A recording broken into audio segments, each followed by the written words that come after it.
Hello and welcome back to the European Research Showcase. My name is Sam Langford. I'm the coordinator for the Global Science Show, putting on this event as part of Intersections 2023, a UKRI funded project going out all across the European Union.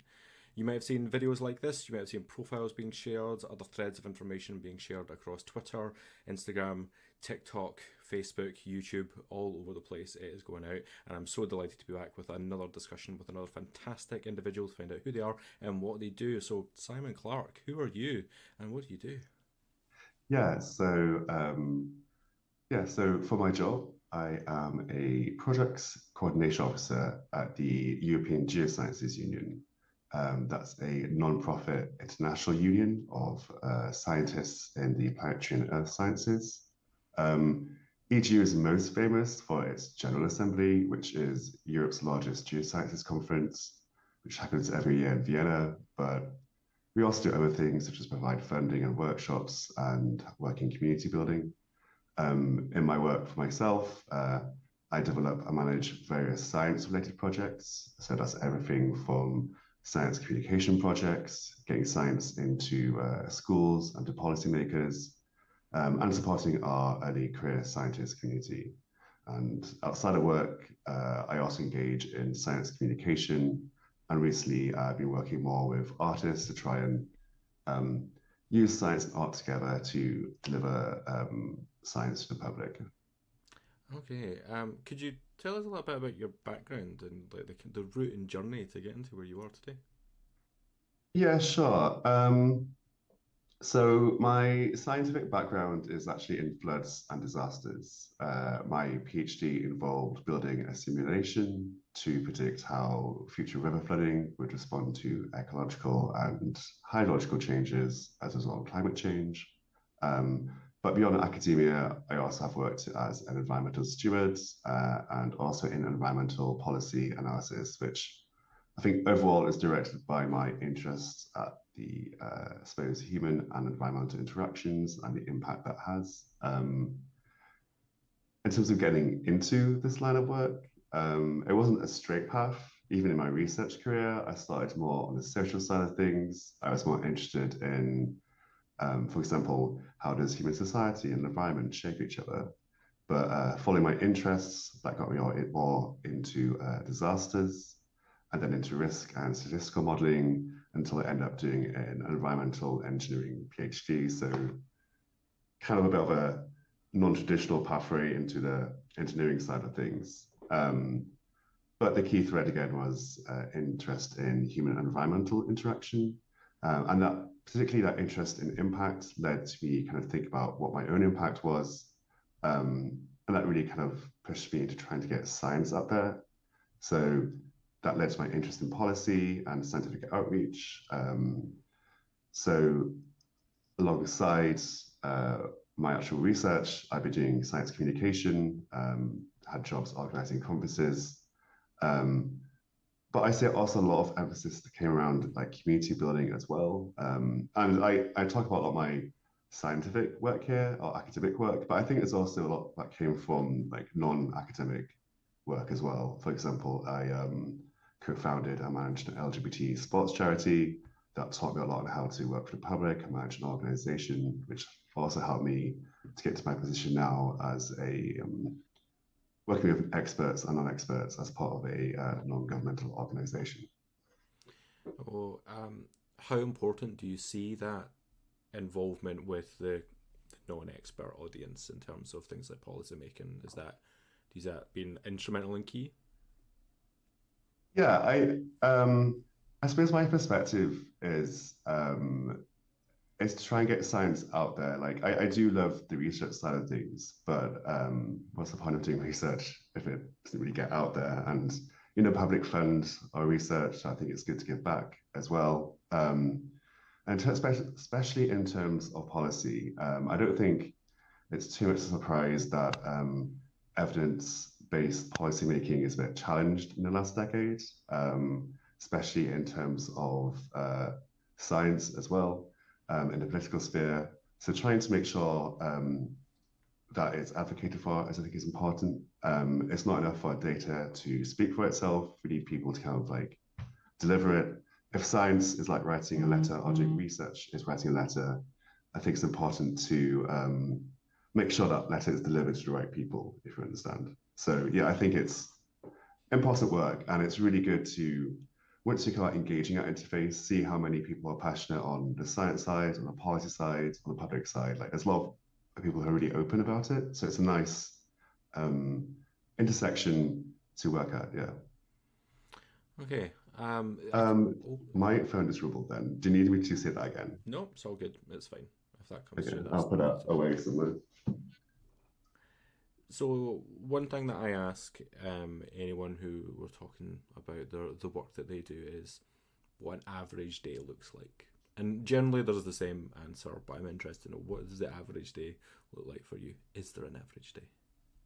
Um, no, I'd say it's incredibly varied work, which I think I'm actually quite lucky to be involved in. Um, I think being a project coordinator for the union, it means I have part of my role is quite public facing, other is quite internal, and covers a really broad range of topics. So, as I said, supporting policy and education initiatives, trying to get science out there to the public. But I also involve in work helping our media arm as well. I write scientific articles. And also working with early career scientists. I also look at organizing events. I also interview early career scientists as well. And otherwise, just try and make sure people are aware of what mechanisms and avenues there are for them to kind of build upon the skills, such as working in science communication or finding funding, etc.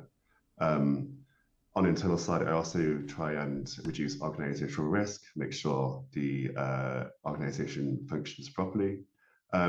This may all look like very disconnected in theme, but from a project coordination view, it's all about keeping the organization up on its feet and running.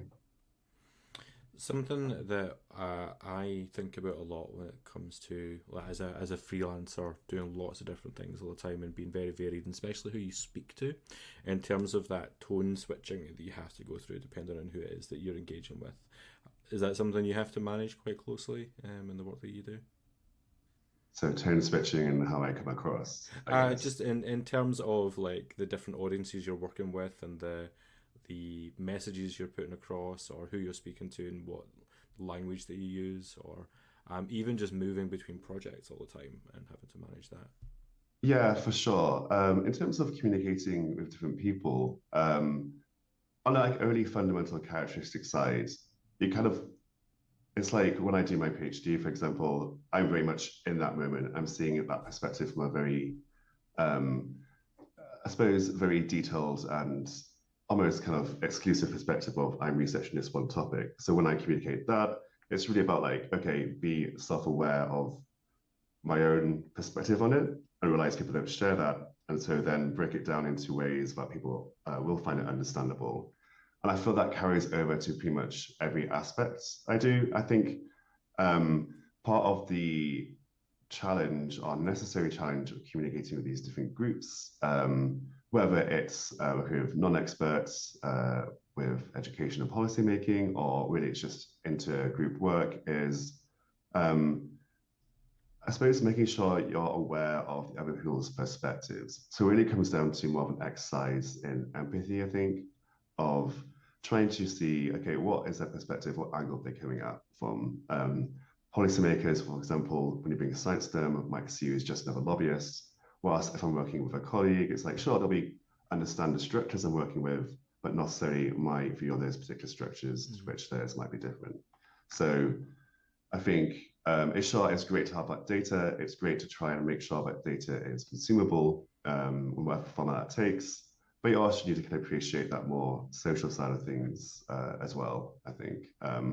And I think that's a lesson that can be taken to any aspect of communication. Amazing. Well, something that we notice with any of these interviews that we're doing, the time really does vanish away from you. So we're coming towards the end, but I did want to ask if you had 30 seconds, like an elevator pitch, to tell public audiences something about the work that you do, what would you say? 30 seconds. Hmm. give me a second to think about that Yeah, of one. course. Give me 30 seconds to think about 30 seconds. Elevator pitch. How to summarize my work in 30 seconds, I guess. Yeah, so in 30 seconds, I said, okay, blur. So in 30 seconds, I say my work consists of project creation and delivery towards experts and non-experts, trying to get science out there, trying to make sure scientists have a platform, have a voice, and also have a community they can access. Yeah, and just, I should probably edit it there actually. I'll say that again, and then just that's it. Okay.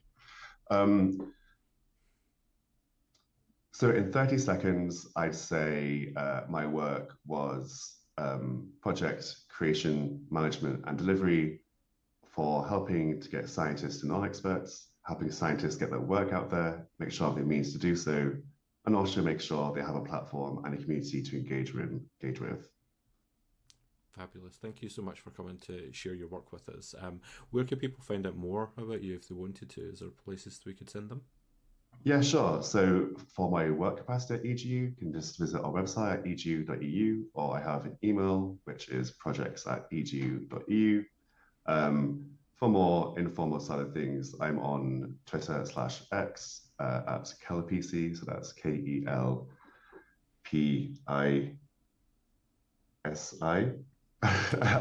And admit it then, appear on the screen. yeah, I think that might be best. Yeah, that's for more informal networking things. So yeah, I'm around. I think I'm contactable. Yeah. Fabulous. Well, folks, thank you so much for watching along. If you get any questions or comments, please do leave them above or below, depending on where you're watching this video back. And otherwise, enjoy the rest of the European Showcase. We have lots and lots and lots of content going out. But till next time, take care. See you soon.